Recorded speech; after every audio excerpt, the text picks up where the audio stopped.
to talk about this because honestly I feel like it's beating a dead horse, and I'm on a flight to LA and I'm so over it. So I can't even imagine that surely everyone else is over it, but clearly not, because people are just trying to push more and more stories. I knew Media Watch was happening, and then I knew it must have come out. I've stopped reading and watching everything. I can't be fucked. Like, it's just, to be honest, people are going to say what they want to say regardless. But I received a fresh inbound of hatred, so I was like, oh, something must have come out. I had a super honest and vulnerable conversation with the journalist that was doing the segment.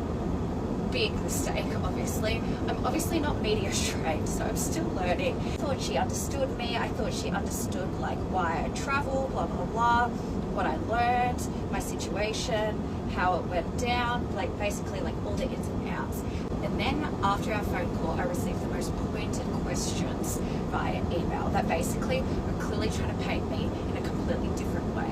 And that's when I was like, okay, so clearly this person has a story, an angle they want the story to go. It doesn't matter what I say. They were going to try and like manipulate it to look that way.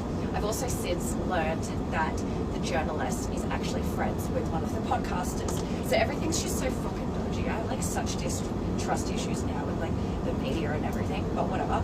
So you guys obviously know after every trip, if you follow me, I do like a wrap up video and usually say how much it was.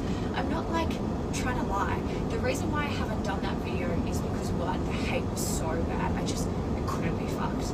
Couldn't be fucked. I was going to wait for everything to die down and then post it, because then once everything dies down, I'm like, okay, I think it's just me and you here. And I think all the like haters and whatnot like have gone off and found another person to hate or whatever. That's usually, I think that's what they do, right? When I was reaching out to tour companies, I reached out to probably about 5. I never once say, hey, I'm an influencer, can I get a discount? I'm going to travel to these places regardless, so I don't really give a fuck about a discount in all honesty. Like, I use my own savings. I used to fucking be a corporate slave. Like, I've got savings to spend on these trips. Multiple came back to me saying, we can give you a discount. They must have Googled my name from my email, and I was like, okay, fine. I never once would I ever be like, hey, I want a discount, ever. So they gave that to me. Also, the tour group I ended up going with was much more expensive, even with the discount, which was like 20%.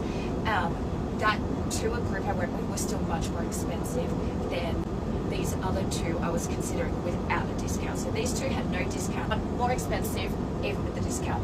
I ended up going with this tour group because I really appreciated the story as to why the person that owns the company is still running tourism in Afghanistan, even though he's had to flee on an emergency refugee visa.